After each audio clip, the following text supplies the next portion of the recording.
Now, Bangladesh's garment industry, which accounts for 80% of the country's exports, faced a severe crisis during the political revolution last year.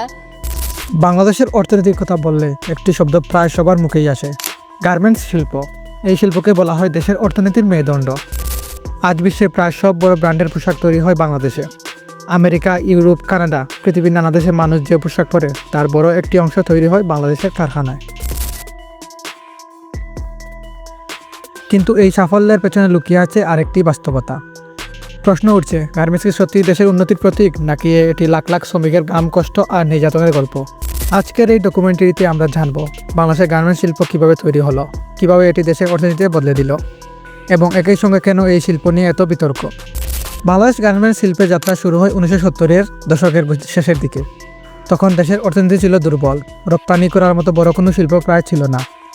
এই সময় কিছু উদ্যোক্তা তৈরি পোশাক রপ্তানির উদ্যোগ নেন। ধীরে ধীরে ছোটো ছোটো কারখানা তৈরি হতে শুরু করে। 1980-এর দশকে এই শিল্প দ্রুত বাড়তে থাকে। কারণ ছিল কয়েকটি: তুলনামূলক কম শ্রমিক খরচ, বিদেশি বাজারে পোশাকের চাহিদা, আন্তর্জাতিক বাণিজ্য চুক্তি। এর ফলে অল্প সময় বাংলাদেশ হয়ে ওঠে বিশ্বের অন্যতম বড় পোশাক উৎপাদনকারী দেশ।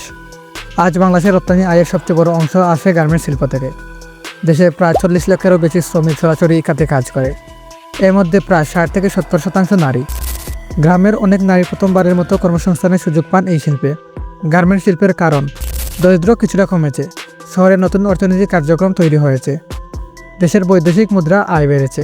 বিশ্বের বড় বড় পোশাক ব্র্যান্ড বাংলাদেশ থেকে কোটি কোটি ডলারের পোশাক কিনছে। এই কারণে অনেকেই বলেন বাংলাদেশের অর্থনীতির উন্নয়নের পেছনে সবচেয়ে বড় শক্তি হলো গার্মেন্টস শিল্প। কিন্তু অন্য একটি বাস্তবতা, তবে এই সাফল্যের পেছনে রয়েছে অনেক কঠিন গল্প। অনেক শ্রমিকের অভিযোগ তাদের কাজের সময় অনেক দীর্ঘ, বেতন তুলনামূলক কম, এবং অনেক কারখানায় কাজের পরিবেশও খুব ভালো নয়। অনেক সময় শ্রমিকদের দিনে 10 থেকে 12 ঘন্টা পর্যন্ত কাজ করতে হয়। বিশেষ করে অর্ডার বেশি থাকলে ওভারটাইম করতে হয়। অনেক শ্রমিক বলেন তারা খুব কম বেতনে কঠোর পরিশ্রম করেন, কিন্তু সেই পোশাক বিদেশে অনেক বেশি দামে বিক্রি হয়।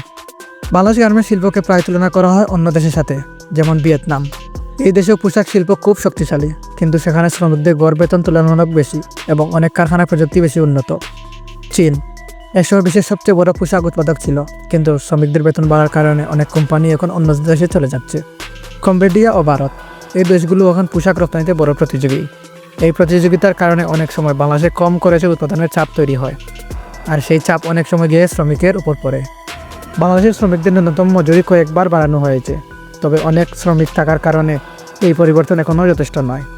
বিশ্বের পোশাক শিল্প দ্রুত পরিবর্তন হচ্ছে। এখন অনেক জায়গায় অটোমেশন এবং রোবট প্রযুক্তি ব্যবহার শুরু হয়েছে। এতে ভবিষ্যতে শ্রমিকের প্রয়োজন কমে যেতে পারে। বাংলাদেশ যদি প্রযুক্তি, দক্ষতা এবং শ্রমিকদের অধিকার উন্নত করতে পারে, তাহলে এই শিল্প আরও অনেক বছর দেশের অর্থনীতিতে শক্তিশালী রাখতে পারে। কিন্তু যদি শ্রমিকদের সমস্যার সমাধান না করা হয়, তাহলে আন্তর্জাতিক বাজারে প্রতিযোগিতা ধরে রাখা কঠিন হয়ে যেতে পারে। গার্মেন্টস শিল্প বাংলাদেশের জন্য একদিকে বিশাল আশীর্বাদ, অন্যদিকে বড় একটি চ্যালেঞ্জ। এই শিল্প দেশের অর্থনীতি শক্তিশালী করেছে, লাখ লাখ মানুষের কর্মসংস্থান তৈরি করেছে। কিন্তু একই সঙ্গে এটি আমাদের মনে করিয়ে দেয়, অর্থনৈতিক উন্নয়ন তখনই সত্যিকারের উন্নয়ন হয় যখন সেই উন্নয়নের সুফল সবার কাছে পৌঁছে। তাই প্রশ্নটা এখনও রয়ে যায়, গার্মেন্টস কি শুধুই দেশের উন্নতির প্রতীক, নাকি এটি শ্রমিকদের সংগ্রামের এক নীরব গল্প? সম্ভবত সত্যটা এই দুইয়ের মাঝামাঝি কোথাও রয়েছে।